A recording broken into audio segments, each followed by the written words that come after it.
Well, if we don't take emergency action right now, which means let's make the poor even poorer, some of those who are listening likely don't know that the very survival of about 4 billion people, so half the world's population, depends in no small part on the provision of ammonia as fertilizer. And ammonia is primarily derived from natural gas.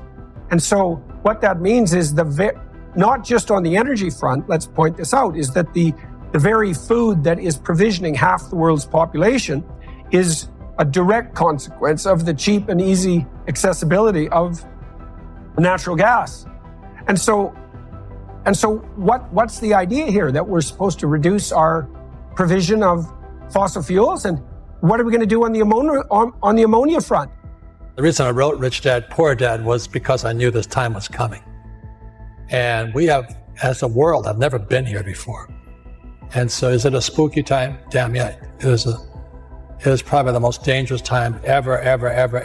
There's nothing to compare it to because there's never been a world economy before. For example, 100 years ago, if there was a stock market crash in England, it didn't affect anybody.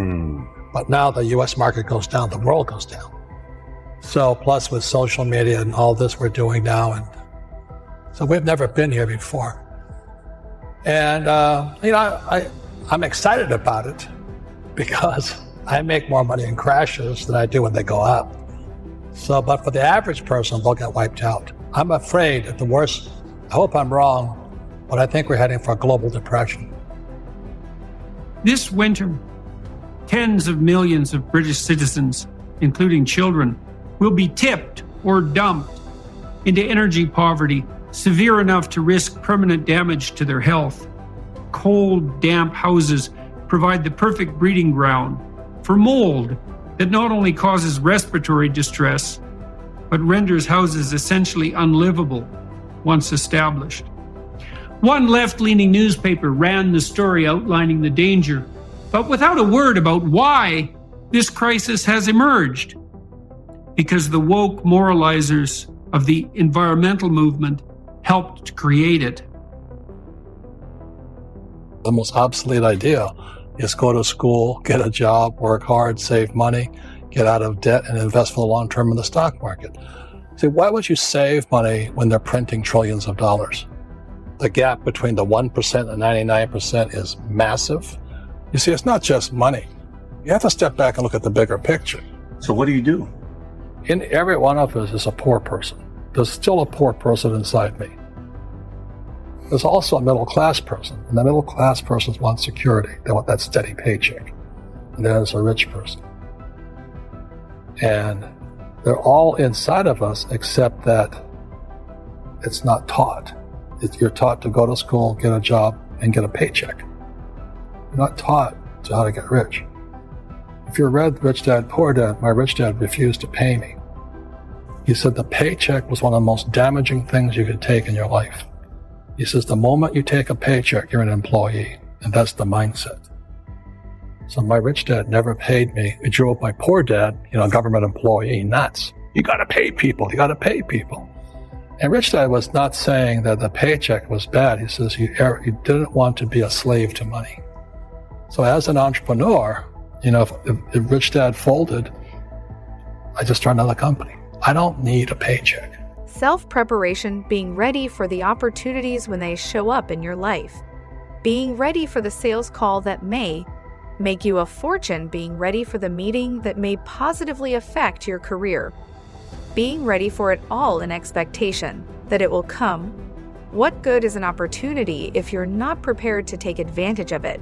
It's no good, won't do a thing for you be prepared. We're going to drive the price of fertilizer ever more skyward?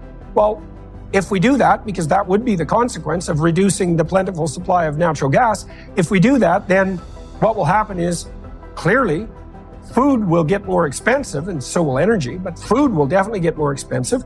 And so what that will mean is that huge swath of the world's population that's living on the edge, where they can just right now afford enough food to feed themselves so they don't suffer the consequences of nutritional privation or even die, a huge proportion of those people are going to be tipped back into absolute poverty. Their children are going to be intellectually stunted as a consequence, and they might well starve.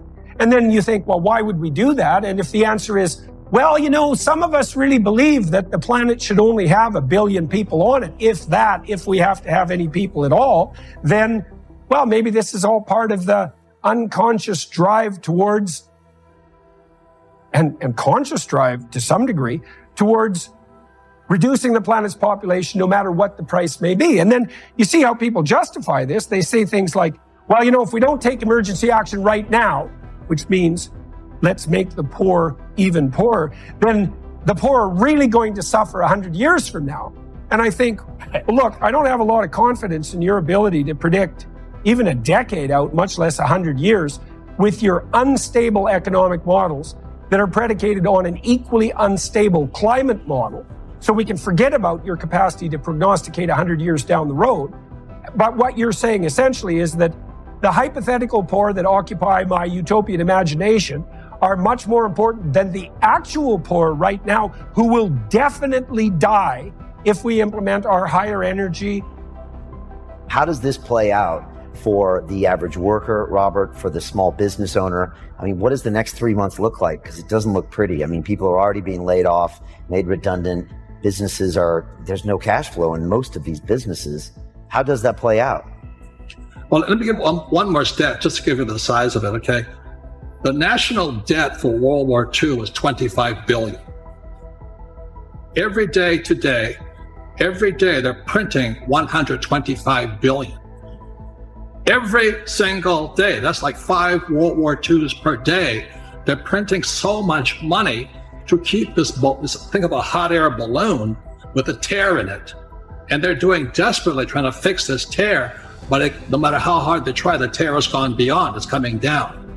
So in financial terms, it's called our debt to GDP has now gone from 60 to 90 to 105, it's going to 120. We're bankrupt. And they're going to print more and more money, which means savers are losers, just as I predicted. Your money is going to be worthless in a few years. Wow. So my message is the same as some of your other guests. This is metamorphosis time. Financial education, in Rich Dad's terms, is really financial transformation. And the definition of metamorphosis is very important. Metamorphosis, the definition is the evolution or the transformation from an immature form to an adult form. An immature form to an adult form. Metamorphosis is the same as a caterpillar turning into a butterfly. And Fuller always said there's nothing to predict a butterfly inside a caterpillar. So everybody listening right now, if you're struggling financially, just think of yourself as a little caterpillar.